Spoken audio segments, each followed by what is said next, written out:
As a pre-med or medical student, I'm sure you're more than familiar with stress. Whether it's finances, academic strain, or pressure from family, friends, and peers, you're not alone. Here's how to deal with stress as a student. Yerkes Dodson Law: mild amounts of physiological or mental stress actually improve performance, but only up to a point. Further increases in stress prove detrimental, not only in immediate short-term performance, but chronic stress can lead to a variety of physical and mental health issues as well. Ever since getting diagnosed with inflammatory bowel disease as a freshman in college, I began taking stress mitigation measures much more seriously. Many autoimmune conditions, including Crohn's disease, are exacerbated by unmanaged stress. These are the lessons I've learned over the years. While stress can be varied, including physical stressors like intense training or an illness, we'll be focusing on mental stressors that students face in day-to-day life. Academic stress is likely what you're most familiar with. This includes needing to learn and memorize large quantities of information, meet deadlines with projects or assignments, and of course, the stress of upcoming exams and maintaining good grades.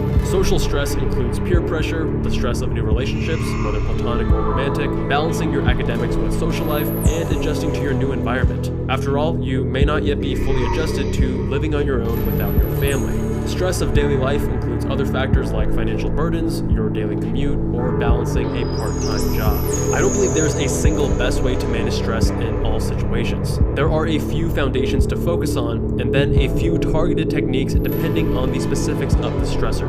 Let's start with the foundations. On a foundational level, you want to begin by focusing on organization.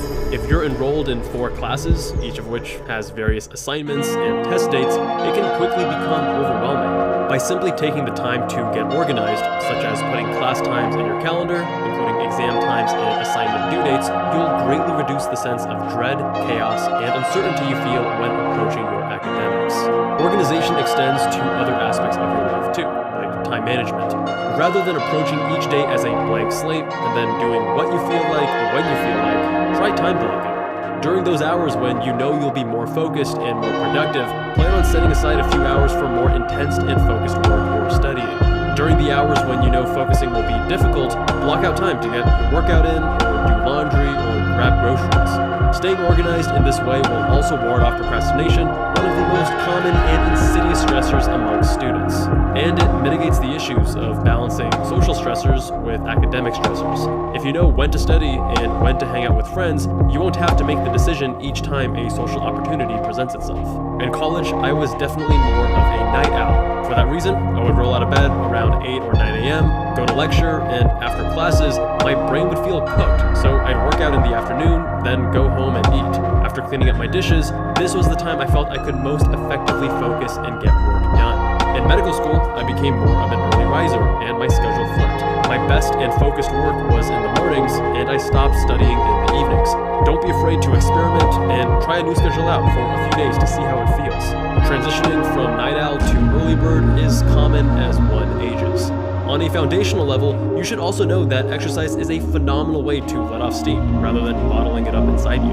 Loneliness is also an insidious factor that can exacerbate stress. Maintaining healthy social support and connections with friends is beneficial, so long as you don't overdo it and neglect other academic and personal responsibilities.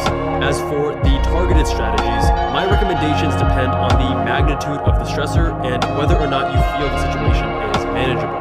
When feeling overwhelmed or out of control, 2 things have proven most useful to me. First, slow, deep breathing, and second, mindful observation. The deep breathing helps to activate the parasympathetic nervous system, which is responsible for rest and digest functions. This counteracts the overactive sympathetic nervous system, responsible for the fight or flight response that gets activated in stressful situations. I learned the power of mindfulness when I was battling my first acute flare of inflammatory bowel disease at 18. The pain was intense and excruciating, and I didn't know how to manage it. I tried distracting myself by playing Tetris, thinking that would occupy my mind, but it didn't do much. I was constantly fearful of the next bout of pain, but a subtle mental shift made it completely manageable. Rather than rejecting the pain and wanting to run away and avoid it, I just watched it. I noticed where it occurred, how it felt, and what made it better or worse. Rather than approaching it with fear, I approached it with curiosity. By accepting that the pain was here and simply watching it, the emotional hold it had on me vanished.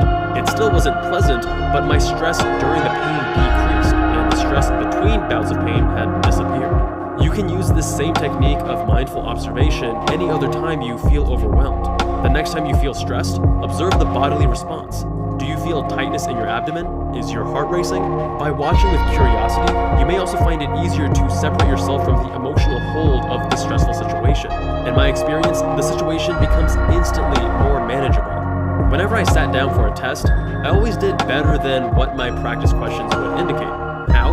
It all comes down to self-talk. When approached by a stressful situation, what dialogue occurs in your head? When it came to taking a test, I could feel that the pressure was on. Silence across the room, other than the shuffle of papers. No eye contact or interaction between students. The environment just felt higher intensity, and my body responded accordingly. That mild physiologic sympathetic response I felt was one of two things, either fear or excitement, and I could decide how to give it significance. I would approach each test with almost an adversarial relationship. It was me versus the test, and with the elevated stakes, my focus was improved. I was excited about it. In my head, the dialogue was bring it.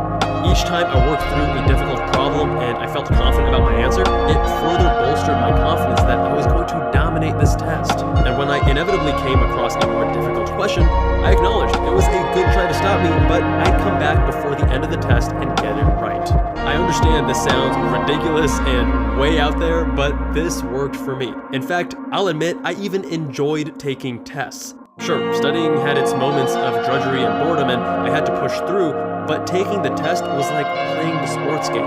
It was showtime. In more extreme situations where I felt out of control or overwhelmed, I found deep breathing and mindful observation to be the most effective with grounding me. Adjusting my self-talk was most effective only when I was at a more moderate or mild stress level. Deep breathing and mindfulness made chaos feel manageable, and self-talk made the situation become fun. Whether it was a test or another stressor, my self-talk focused on the opportunity to be challenged, to do my best work, and to prove to myself that I could do more than I expected. The last targeted strategy is to break down a seemingly large or overwhelming situation into more manageable steps. Rather than focusing on the idea of having to cycle 100 miles for my first century, which was incredibly intimidating at the beginning of the ride, I just focused on riding one more mile, and then another mile after that. Or let's say you're taking on a big new project at school, or you want to start your first side hustle. Don't look at the final goal, then see where you're at and feel defeated. Instead, ask yourself, what is one step I can take today that will bring me closer to that goal? And what about the day after that? As they say, we often overestimate what we can accomplish in a day, but underestimate what we can accomplish in a year. Some of this stuff may seem out there, but I hope you find something useful. Since procrastination is such a common problem we all face, and a huge cause of stress, you may enjoy watching my video on 7 steps to cure procrastination. And if you're dealing with feeling like a failure or letting yourself down, I have a video on that too.